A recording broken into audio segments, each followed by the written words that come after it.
abondamment. Gloire à Jésus, gloire à Jésus. Que le Seigneur vous bénisse abondamment pour tout ce qui est connecté avec nous ce soir sur CMAS TV. Nous sommes ensemble en direct avec vous sur YouTube, sur Facebook et sur d'autres réseaux sociaux pour ce moment de partage, ce moment où nous voulons entrer en profondeur dans la Bible pour essayer de partager l'écriture du jour.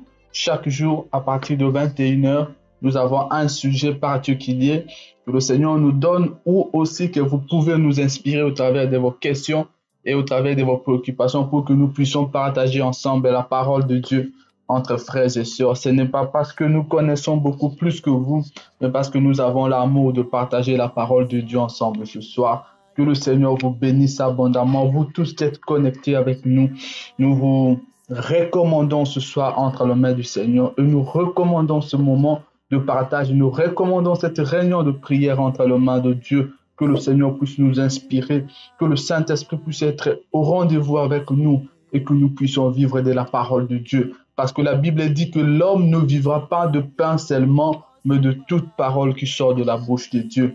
Voilà pourquoi nous sommes là ce soir. La Bible dit que mon peuple périt parce qu'il manque la connaissance. Bien-aimé, la connaissance est un élément capital pour votre salut. Que le Seigneur vous bénisse abondamment. Nous savons que nous vivons un temps, une génération de distraction où les hommes se plaisent à la distraction, mais on n'a plus le temps pour Dieu. Donc, toi qui as donné ton temps pour le Seigneur, toi qui as donné un peu du temps pour écouter la parole ce soir, pour partager avec nous ce soir, laisse que le Seigneur Dieu te bénisse là où tu es. Au nom puissant de notre Seigneur Jésus-Christ, on n'hésite pas de commenter, on n'hésite pas de partager, on n'hésite pas de rajouter ce que nous n'avons pas pu prononcer ce soir parce que nous n'avons pas le monopole de la parole. Voilà pourquoi vous avez de l'espace sur YouTube, sur Facebook, vous pouvez commenter, ajouter aussi vos versets bibliques pour l'édification de gens qui écoutent et des gens qui suivront ce message. Alors, nous sommes en train de faire la suite de notre message que nous avons déjà commencé hier sur la vraie et la fausse repentance. Nous avons introduit hier un message sur la vraie et la fausse repentance. Nous avons parlé, nous avons vu ensemble avec vous ce que c'est la repentance. Nous avons aussi vu ce que la repentance n'est pas. Donc, nous espérons que vous qui étiez hier avec nous, que le Seigneur ajoute encore ce soir quelque chose en plus en tout un chacun de nous pour que nous puissions encore grandir ensemble pour la gloire de notre Seigneur Jésus-Christ. Donc, nous parlons de la fausse, de la vraie et de la fausse repentance comme thème principal. Mais le sous-thème de ce soir que nous voulons aborder, c'est la question du blé et de l'ivraie. Nous voyons ce parabole de Jésus dans Matthieu chapitre 13, le verset 24 au verset 30. Le blé et l'ivraie. Ou je pourrais aussi dire le blé ou l'ivraie. Qui es-tu étant qu'enfant de Dieu? Es-tu le blé ou es-tu l'ivraie? Que le Seigneur vous bénisse abondamment. Nous allons prendre nos Bibles et nous allons rapidement, directement essayer de commencer le partage de ce soir pour la gloire de notre Seigneur Jésus-Christ sur le blé et l'ivraie, la fausse et la vraie repentance. Nous vivons une génération des apparences où les gens vivent les apparences. Vous savez, on est tellement saint quand on est à l'église, on est tellement sérieux quand on est à l'église, quand on est dans l'adoration devant nos frères et sœurs. Mais quand nous sortons de l'église, quand nous sommes dans nos familles, quand nous sommes dans nos maisons, on devient toute autre personne. On devient complètement l'opposé de ce que nous étions à l'église. Et ça s'appelle de la fausseté. Ça s'appelle de l'hypocrisie. Et Dieu déteste la fausseté. Dieu déteste l'hypocrisie. Voilà pourquoi nous essayons de partager ces paroles avec vous, non pas pour vous condamner, non pas pour vous culpabiliser, mais pour que nous puissions ensemble changer pour la gloire de notre Seigneur Jésus-Christ. Nous voulons prendre la Bible ensemble avec vous dans le livre de Matthieu, le chapitre 13, à partir du verset 24, pour la gloire du Seigneur Jésus-Christ. Matthieu, chapitre 13, à partir du verset 24. Si vous êtes là, vous pouvez prendre votre Bible est avec nous dans Matthieu chapitre 13 à partir du verset 24, pour la gloire de Jésus.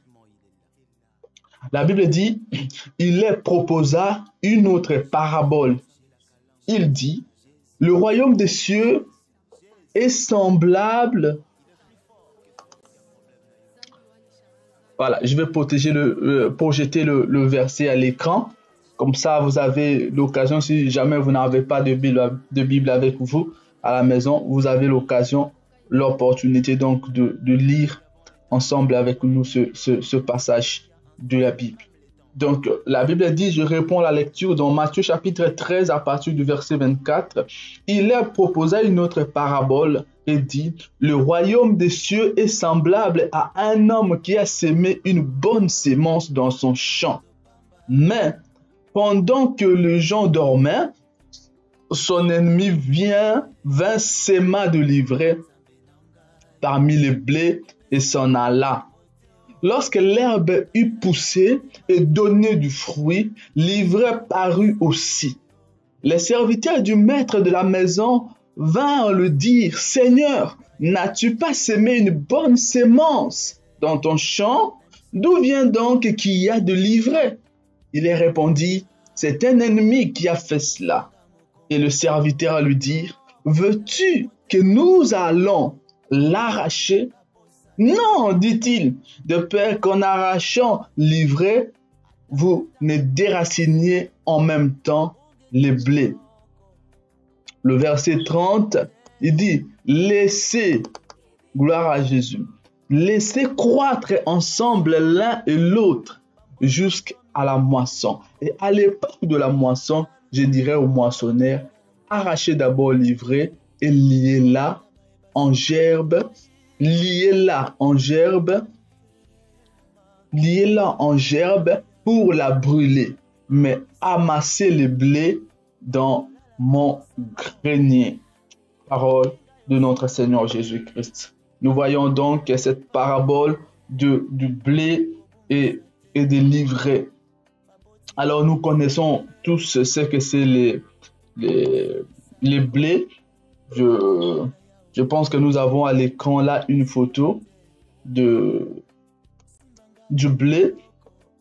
Voilà, donc le blé, c'est une sémence, hein, c'est une plante comestible dont on mange le grain, on en fait la farine. Je pense que toutes les mamans, peut-être les papas aussi, quand ils vont faire le course, vous connaissez la farine du blé. Donc, le blé est une plante comestible, tandis que l'ivraie est une plante semblable au blé. Donc ici, c'est que le Seigneur est en train d'enseigner. Nous allons voir l'explication de ce parabole, mais j'aimerais qu'on puisse déjà avoir l'idée sur les deux types de plantes, les deux types de sémences dont le Seigneur est en train de nous parler ici, parce que c'est de ça dont il est question. Nous avons d'un côté le blé qui est bon, qui est comestible, qui a été sémé par le propriétaire du champ, et nous avons de l'autre côté de l'ivraie qui est vraiment une herbe qui est envahissante, qui est destructrice pour la plante et qui n'est même pas comestible, qui n'est pas bon pour la santé. Donc d'un côté nous avons les blés et de l'autre côté nous avons l'ivraie. Mais l'apparence physiquement, il est difficile donc de faire la différence entre ces deux herbes-là, entre le blé et l'ivraie. Physiquement, ils se ressemblent. Le Seigneur est en train d'enseigner à ses disciples qu'il est vraiment extrêmement compliqué de faire la différence entre le blé et l'ivraie. Mais avant d'entrer en détail, avant de commencer de commenter ce parabole, j'aimerais qu'on puisse déjà lire encore Matthieu 13 pour comprendre l'explication que le Seigneur Jésus lui-même est en train de donner à ces paraboles. Nous trouvons cela dans Matthieu 13 à partir du verset 36. Le Seigneur lui-même donne donc l'explication à ce parabole de l'ivraie. Matthieu chapitre 13 à partir du verset 36. Nous prenons nos Bibles pour lire pour la gloire de notre Seigneur Jésus-Christ. La Bible dit, alors il envoya la foule et entra dans la maison. Ses disciples s'approchèrent de lui et dirent, explique-nous la parabole de l'ivraie des livrets du champ? Il répondit, celui qui sème la bonne sémence, c'est le Fils de l'homme. Le champ, c'est le monde. La bonne sémence, ce sont les fils du royaume. Livrés, ce sont les fils du malin ou les enfants de Satan. Il dit, l'ennemi qui a la sémence, c'est le diable. La moisson, c'est la fin du monde. Le moissonneur, ce sont des anges. Or, comme on arrache l'ivraie et qu'on la jette au feu, il en sera de même à la fin du monde. Le Fils de l'homme enverra ses anges. Le Fils de l'homme enverra donc ses anges. Le Seigneur Dieu enverra ses anges pour faire la moisson. Donc voilà, frères et sœurs, nous voyons ici l'explication que le Seigneur est en train donc de donner à propos de ces paraboles. Le Seigneur est en train de nous en donner une explication sur la parabole de l'ivraie et du blé et des livrets. Donc la Bible est en train de nous dire que Dieu a sémé dans le monde la bonne sémence. Parce que le Seigneur explique dans Matthieu 13 à partir de 36 que le semeur, c'est le Seigneur lui-même. Et le champ, c'est le monde. Le champ, c'est le monde. Et le blé, la bonne sémence, ce sont les enfants de Dieu, les enfants du royaume. Et l'ivraie, le Seigneur dit que ce sont les enfants du malin, les enfants du diable. Et l'ennemi qui est venu la nuit pour s'aimer l'ivraie, la Bible dit c'est le malin, c'est le diable lui-même. Et les moissonneurs, c'est donc les anges que Dieu va envoyer dans les derniers temps pour pouvoir moissonner, pour pouvoir trier, pour pouvoir sélectionner les enfants du royaume, les enfants de notre Seigneur Jésus-Christ. Donc c'est important de comprendre, frères et sœurs, ce que nous sommes en train de partager ce soir sur la vraie et la fausse repentance. Parce que nous avons ici deux sémences. Nous avons la sémence du blé et nous avons la sémence de l'ivraie. Nous avons la sémence qui a été sémée par Dieu lui-même dans le monde et nous avons la fausse sémence qui a été introduite la nuit par Satan, par le diable. Et ce qui est paradoxal, c'est que nous devons comprendre et que le Seigneur est en train d'enseigner que ces deux sémences doivent cohabiter jusqu'à la fin du temps. Ces deux sémences doivent vivre ensemble. Et nous retrouvons cette réalité non seulement parce que c'est dont le Seigneur est en train d'enseigner ici, c'est de son royaume, donc de son Église. Donc nous trouvons cette réalité, nous trouvons cette vérité dans nos églises. Donc dans nos églises, toutes les églises du Seigneur Jésus-Christ, là où Dieu sème la bonne sémence de sa parole, nous trouvons également des livrets. Nous trouvons également de la mauvaise sémence. Nous trouvons également de la sémence que l'ennemi va mettre dans l'église pour distraire, pour perturber. C'est pour ça, frères et sœurs, vous devez faire très très attention. Il y a des gens qui sont là à l'église non pas pour écouter la parole, non pas pour grandir spirituellement, mais tout simplement pour perturber l'église, pour perturber le fonctionnement de l'église. Parce que leur rôle, c'est cela qui leur a été assigné par Satan qui les a envoyés. Frères et sœurs, nous avons deux sémences. Nous avons l'ivraie et nous avons la sémence du blé, la sémence de Dieu et la sémence de Satan, de l'ennemi. C'est pour ça que nous devons faire très attention. Même toutes les personnes que vous rencontrez au supermarché, dans la rue, frères et sœurs, toutes les personnes que vous voyez ne sont pas comme vous. Toutes les personnes que vous voyez ne sont pas de la même nature que vous. Il y a des gens qui sont des envoyés de Satan. Il y a des gens qui sont de véritables démons, frères et sœurs, dans ce monde. Il n'y a pas que les enfants de Dieu, il n'y a pas que les bonnes personnes. Parfois, les chrétiens, nous avons cette naïveté-là de croire à tout le monde. C'est pour ça que nous voyons même dans l'Église l'introduction de faux messagers, l'introduction de faux prophètes. Jésus dit quoi? Le Seigneur dit qu'il y aura à la fin des temps, il s'élèvera beaucoup de faux prophètes. Il s'élèvera beaucoup de faux messies. Ils séduiront beaucoup de gens. Voilà l'exemple de la fausseté dont nous sommes en train de parler, l'exemple de la fausse apparence dont nous sommes en train de parler. Dans le livre d'Apocalypse, la Bible dit il aura l'apparence de l'agneau, mais il parlera comme un lion. Ce sont des gens qui soignent bien leur apparence. Ce sont des gens qui parlent bien. Ce sont des gens qui savent séduire bien. Mais au-dedans d'eux, leurs motivations sont mauvaises. Le blé et l'ivraie. Comment en faire la différence? Nous avons vu des églises où l'intercession même de l'église a été envahie. Un sorcier responsable de l'intercession d'une église. Un sorcier, un envoyé du diable responsable de la chorale. Un envoyé du diable prédicateur à l'église. Parce que l'ivraie et le blé se ressemblent tellement. Comment faire la différence? Gloire à Jésus. Comment faire la différence? Nous allons voir avec vous ce soir. Comment faire la différence? Parce que la Bible dit, Dieu interdit qu'on puisse arracher l'ivraie pendant la période de croissance. La Bible dit, Dieu dit que vous risquez de confondre, d'arracher le blé à la place de l'ivraie. Ça veut dire que c'est difficile, c'est impossible presque de faire la différence entre les deux. Si ce n'est au stade du fruit qu'ils vont porter. L'Église a été infiltrée.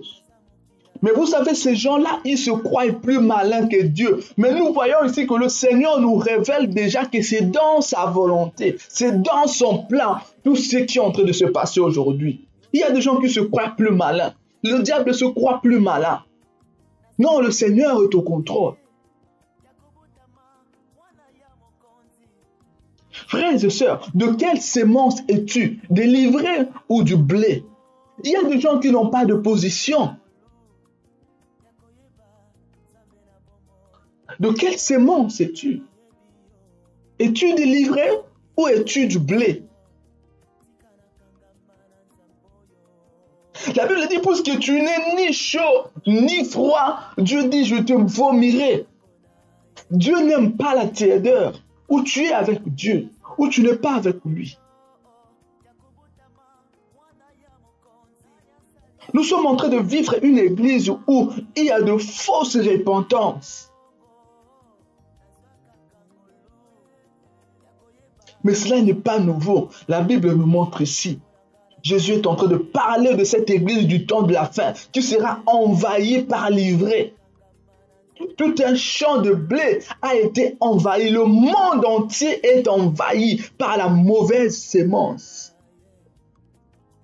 Mais cela ne commence pas aujourd'hui. Parce qu'à chaque fois que Dieu plante, à chaque fois que Dieu met sa sémence, l'ennemi vient aussi se présenter pour s'aimer la confusion. Parce que l'objectif de l'ennemi, en introduisant au milieu de la nuit livré dans le champ de Dieu, c'est pour s'aimer la confusion. C'est pour ça que le peuple de Dieu qui n'a pas de discernement est perdu aujourd'hui. Voilà pourquoi nous insistons. La Bible dit, mon peuple périt parce qu'il lui manque la connaissance. C'est la connaissance de la parole de Dieu qui te permettra d'avoir un discernement bien-aimé aujourd'hui. L'ennemi vient s'aimer toujours la confusion. Toujours la confusion. Toujours la confusion. Mais notre Seigneur est au contrôle de toutes choses. Si nous regardons dans le livre de Genèse, chapitre 3, le verset 15, Dieu est en train de donner une prophétie qui va de pair avec ce que nous sommes en train de parler ce soir. Genèse, chapitre 3, le verset 15.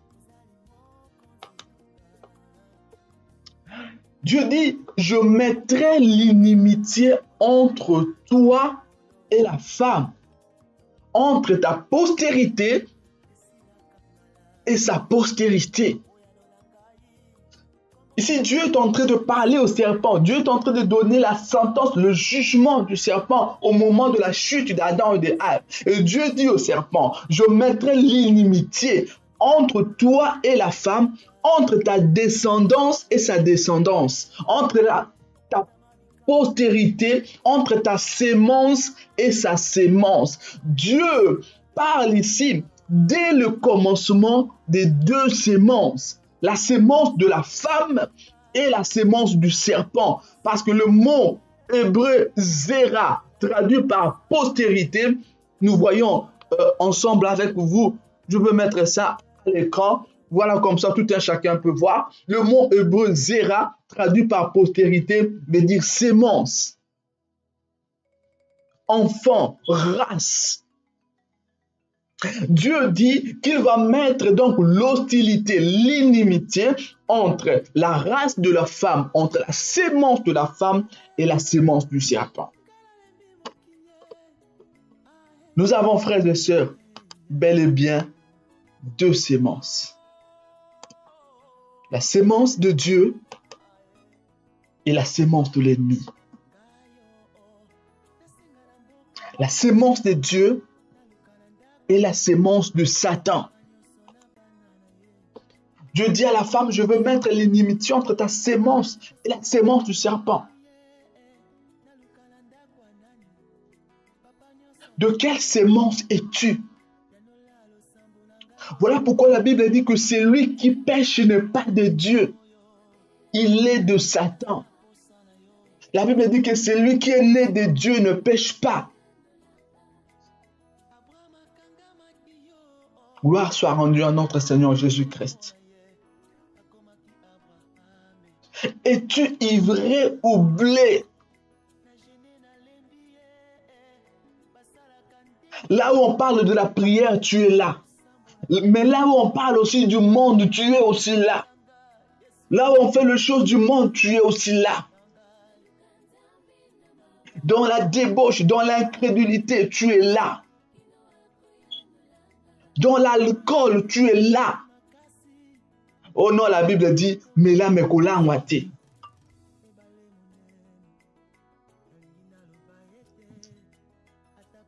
De quel côté es-tu? Le blé ou l'ivraie? Dieu déteste l'hypocrisie. Dieu déteste les hypocrites. Dieu déteste ceux qui ont un double caractère. Nous vivons un temps où le champ de Dieu est envahi par l'ivraie. Il est difficile de reconnaître. C'est pour ça que nous devons beaucoup prier. Il faut le discernement des esprits aujourd'hui. Sans le discernement des esprits, vous allez vous faire avoir. Beaucoup de serviteurs de Dieu se sont fait avoir par le démon. Beaucoup ont reçu des prophéties démoniaques croyant venant de Dieu. Beaucoup ont parlé des langues des démons croyant parler des langues de Dieu. Dans les églises, mais de quelle langue tu parles? Mais comme les conducteurs n'ont pas le discernement des esprits, on laisse passer tout cela. Ah, le frère a reçu le Saint-Esprit, il a parlé en langue. Ah, mais la Bible nous dit qu'il y a aussi des langues de démons. L'ennemi vient pour mettre la confusion dans le monde, la confusion dans l'église.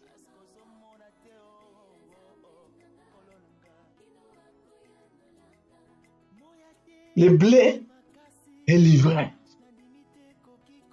Mais sachez que le dernier jour, les fondements sur lesquels le salut de Dieu est bâti, ce sont des fondements solides. La Bible dit dans le livre de Timothée, Dieu connaît ceux qui lui appartiennent.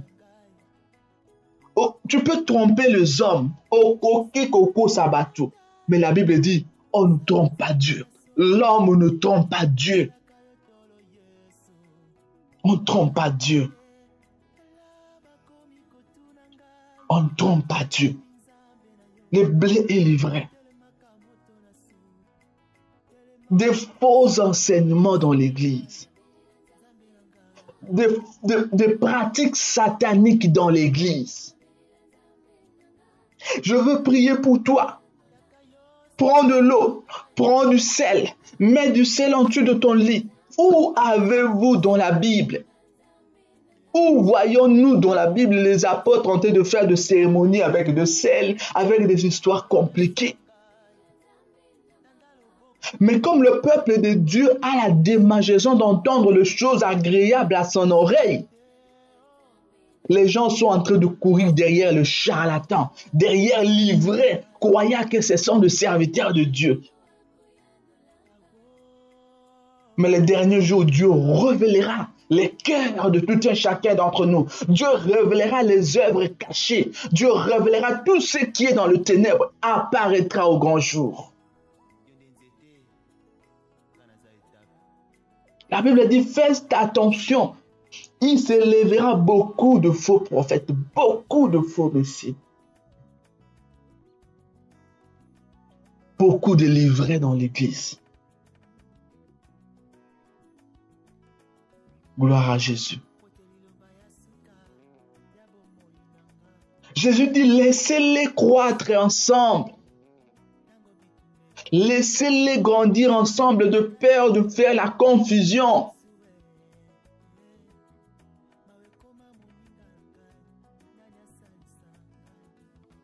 Parce qu'ils se ressemblent tellement. Parce qu'ils parlent tellement bien. Il est tellement bien la sœur. Elle est tellement bien la sœur. Il est tellement bien le frère. Il est tellement gentil. Il prêche bien. Mais il n'est pas bien. Il n'est pas bien repenti. La repentance, c'est nécessaire. Le blé est livré. Quelle est ta véritable nature?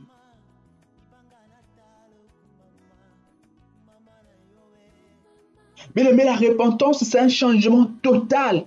C'est un changement complet. La repentance, ce n'est pas une amélioration.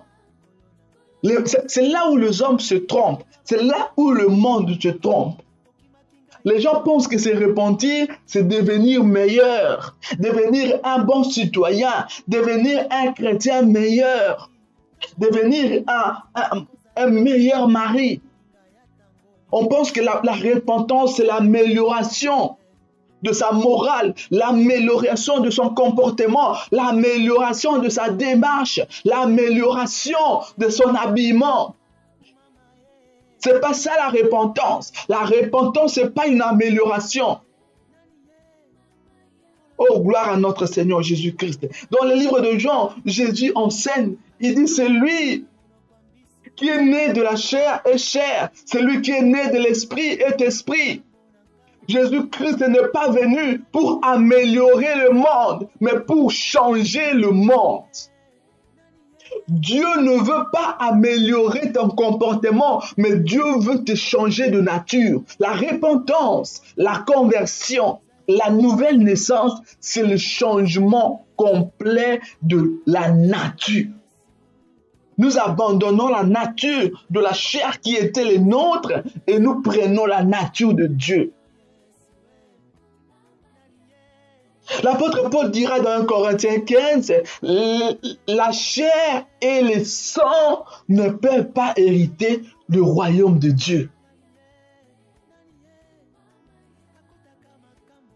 Donc la repentance n'est pas une amélioration extérieure, superficielle.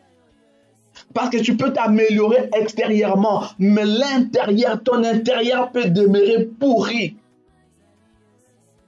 Jésus enseigne que c'est de l'intérieur que vient le péché.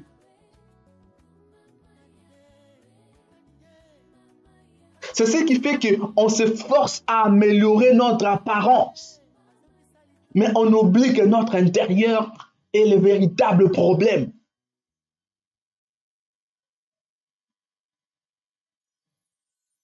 Dieu s'intéresse même à notre pensée. Est-ce que nos pensées sont pures?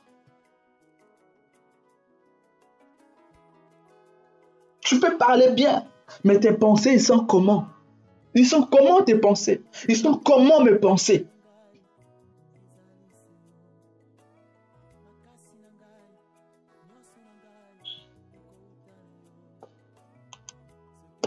les blés et l'ivraie.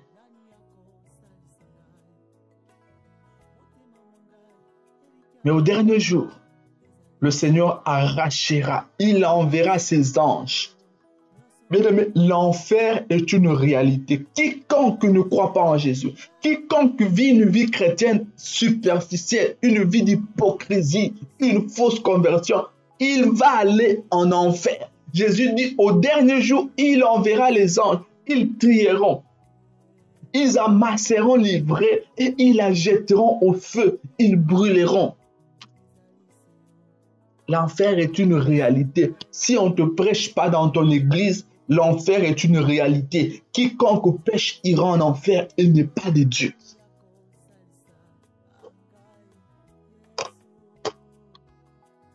Voilà, c'est l'évangile de notre Seigneur Jésus-Christ.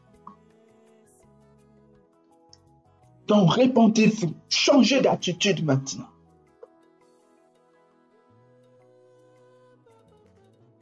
Gloire à Jésus. Comment reconnaître, comment faire donc la différence entre l'ivraie et le blé? Puisqu'ils sont si semblables. Comment faire la différence entre le faux et le vrai chrétien, entre le faux et le vrai serviteur de Dieu, entre la vraie et la fausse repentance? Comment faire la différence? La Bible va nous aider. Merci de rester avec nous, parce que nous arrivons. Nous acheminons doucement vers la fin de ce programme. Nous sommes là tout le jour de la semaine, 21h, 22h. Nous partageons la parole de Dieu.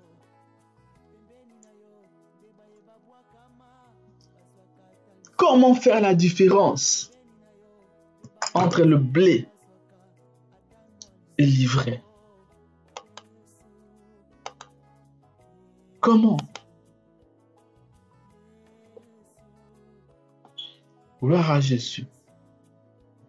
Regardons dans Matthieu chapitre 7. C'est que Jésus est en train de nous enseigner.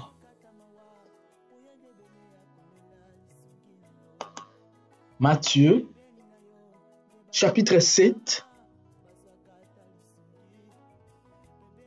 À partir du verset 17.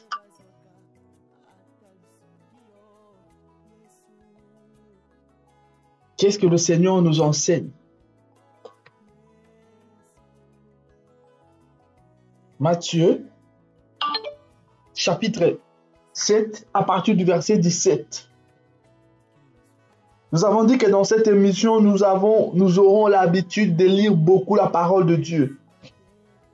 Donc, nous vous demandons d'avoir votre Bible, s'il vous plaît, à côté de vous, pour vérifier tout ce que nous sommes en train d'avancer ici. Comment faire la différence entre le blé et l'ivraie? Comment faire la différence entre le faux et le vrai serviteur de Dieu? Comment faire la différence? Matthieu chapitre 7, à partir du verset 17. Tout bon arbre produit de bons fruits. Mais un arbre mauvais, un arbre corrompu produit du mauvais fruit. Ah! 18. Un bon arbre ne peut pas produire de mauvais fruits. Un bon arbre ne peut pas produire de mauvais fruits. Et un arbre corrompu ou un mauvais arbre ne peut pas produire de bons fruits. C'est impossible. Matthieu chapitre 7, le verset 17 et le verset 18. La différence, comment identifier l'ivraie et le blé. C'est au travers de leurs fruits, au travers de ce qu'ils produisent. Le Seigneur a dit aux anges, Dans Matthieu 13, que laissez-les grandir ensemble jusqu'à la moisson, jusqu'au moment où ils vont porter des fruits. C'est là que nous pouvons établir une différence entre le blé et l'ivraie, au moment où ils commencent à produire les fruits. Avant cela, il est impossible de faire la différence entre les deux. Voilà donc que Jésus est en train de compléter cet enseignement de Matthieu chapitre 13. Il dit, tout bon arbre porte de bons fruits. Le blé donne le fruit du blé. L'ivraie donne le fruit de l'ivraie. Un manguier va produire la mangue. C'est naturel. C'est ce que Jésus enseigne. On ne peut pas cueillir de l'avocat dans un manguier. Tout bon arbre produit de bons fruits et tout mauvais arbre produit de mauvais fruits. Un bon arbre ne peut jamais produire de mauvais fruits, ni un mauvais arbre produire de bons fruits. Il dit, vous le reconnaîtrez à leurs fruits. Alors quand on voit aujourd'hui quelqu'un qui est en train de vivre dans le péché, dit, ah non, moi, ngai, kola nangai te, na lobaka kaka bongo, mais naza vraiment musala nzambe. Oh!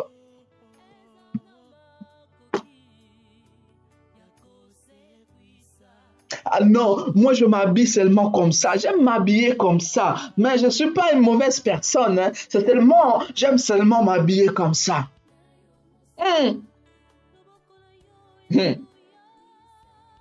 Tout bon arbre produit de bons fruits.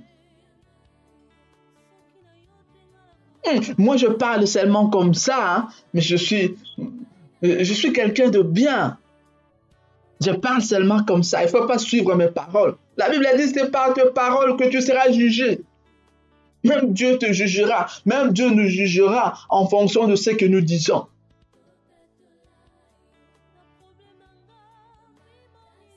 Tu es enfant de Dieu. Quel fruit tu produis? Quel fruit nous produisons?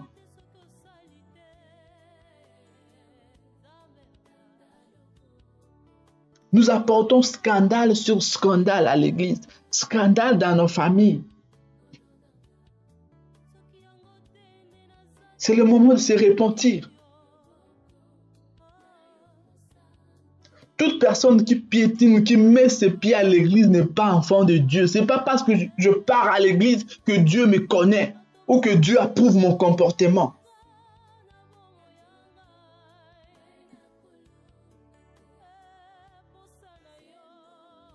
Jésus dit, je connais mes brebis et mes brebis, ils me connaissent.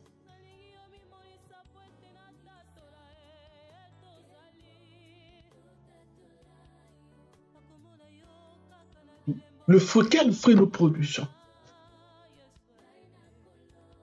La Bible dit, les hommes spirituels s'affectionnent aux choses de l'esprit. Mais toi, tu es enfant de Dieu.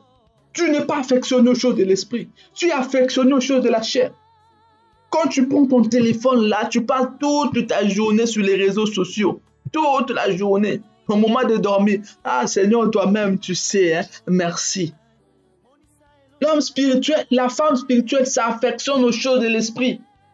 De la même façon que l'on nourrit le corps, l'esprit doit être nourri. Est-ce que tu nourris ton esprit de quoi?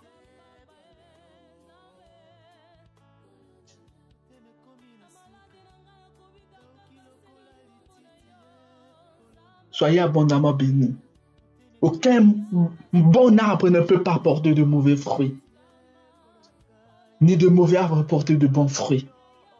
C'est donc par tes fruits qu'on va connaître que tu es le blé ou tu es l'ivraie. Les fruits ne trompent pas. Nos paroles ne trompent pas. L'habillement ne trompe pas. Ce que nous disons ne trompe pas. Ça vient de notre cœur. Ça vient de l'intérieur. Ça vient de ce que nous sommes.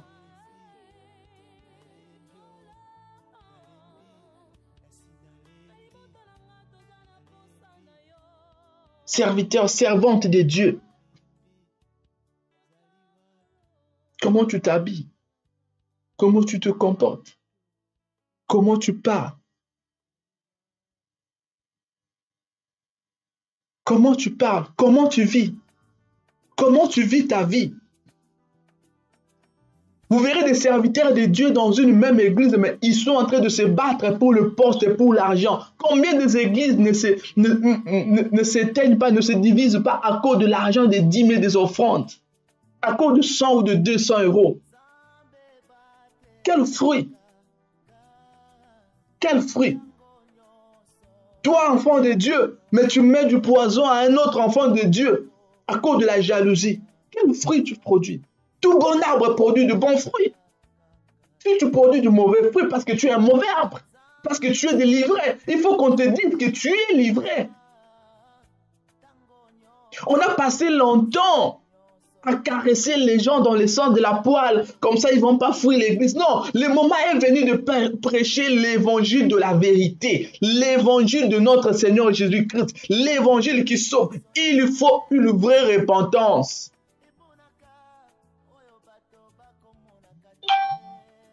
Le temps est arrivé. Jésus dit, le moment est accompli. Convertissez-vous. Convertissez-vous, changez d'attitude. Il n'y aura aucun ivraie qui va hériter le royaume de Dieu. Tu peux bien tromper tout le monde, mais le dernier jour, Dieu va te démasquer. D'ailleurs, il y en a qui sont démasqués avant même l'avènement de Jésus. On voit qu'ils sont démasqués. Ils nous ont prêché la sainteté. Aujourd'hui, on leur voit dans l'impudicité. Toi, serviteur de Dieu, des photos de ta nudité sur Internet avec des femmes. Ça, c'est quelle sémence? Mais tu es délivré. Tu es la sémence de serpent. Il y a deux sémences. Il n'y a pas le milieu. On ne peut pas être mi-ivré, mi-bleu. Non. Ou tu es ivré, ou tu es blé. Il n'y a pas le milieu. Dieu n'a pas prévu ça.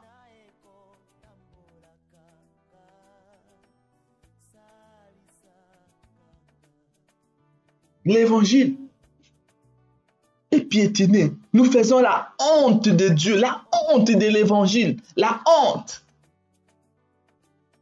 La honte. Nous faisons la honte.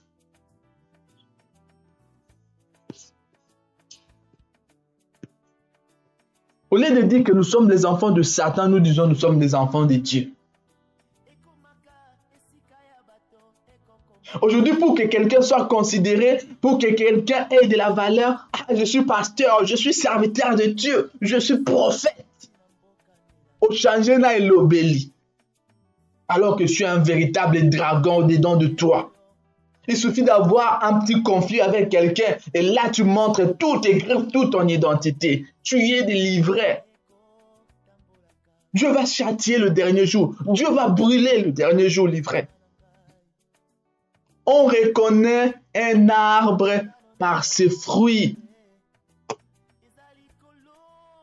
Ne nous dis pas que le fruit que tu nous montres ne compte pas. Non, ça compte. La Bible ne peut pas nous mentir. Matthieu 7, 21. Tous ceux qui me disent Seigneur, Seigneur n'entreront pas dans le royaume des cieux, mais celui qui fait la volonté de mon Père qui est dans les cieux. Beaucoup me diront en ce jour-là, Seigneur, Seigneur, n'avons-nous pas prophétisé en ton nom? N'avons-nous pas chassé le démon en ton nom? N'avons-nous pas accompli de miracles en ton nom? Seigneur, Seigneur, la liste est longue. N'avais-je pas évangélisé? N'avons-nous pas rendu des visites? N'avons-nous pas? N'avons-nous pas? N'avons-nous pas?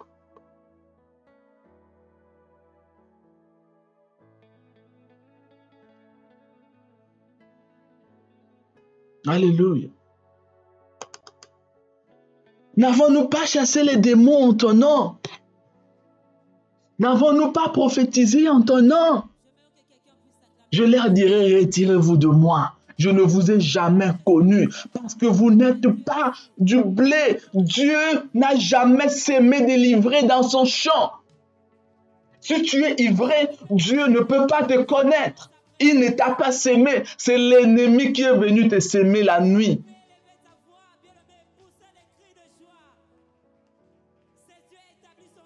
Rendons gloire à Dieu pour sa parole.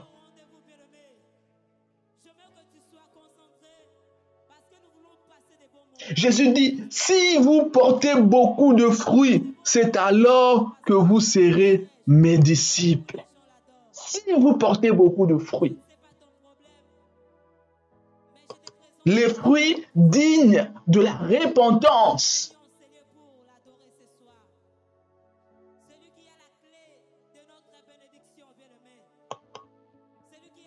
Gloire à Jésus. Nous arrivons à la fin. Nous bénissons le nom de Dieu. Bien-aimés, faites attention. Nous devons céder l'antenne à la prière du soir qui doit commencer à 22 heures. Vous savez, comme toujours avec ces réseaux, avec la télévision, les temps nous est toujours compté. Nous espérons vous revoir nombreux demain sur cette même chaîne, 21 heures, 22 heures. Parole du soir. Un moment d'édification. Un moment où nous nous disons de vérité en face. Jésus dit, vous connaîtrez la vérité et la vérité vous affranchira. La vérité blesse.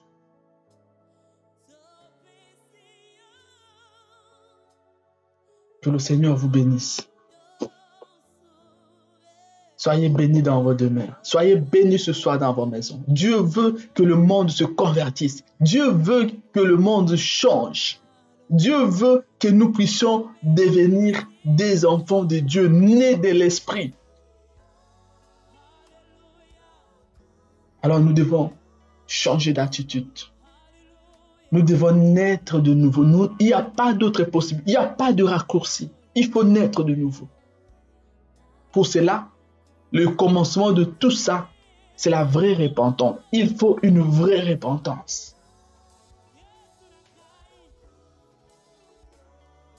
Vous bénissez au nom de Jésus. Vous êtes serviteur de Dieu. Si vous souhaitez prendre aussi l'antenne, vous avez un message de la part de Dieu.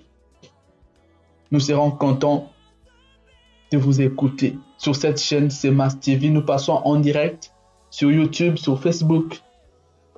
Bientôt, nous allons passer en direct sur Twitter. Et nous sommes également en direct sur notre site internet www.cmastv.be. Que la gloire soit rendue à notre Seigneur Jésus-Christ. Soyez abondamment bénis. Shalom. Merci.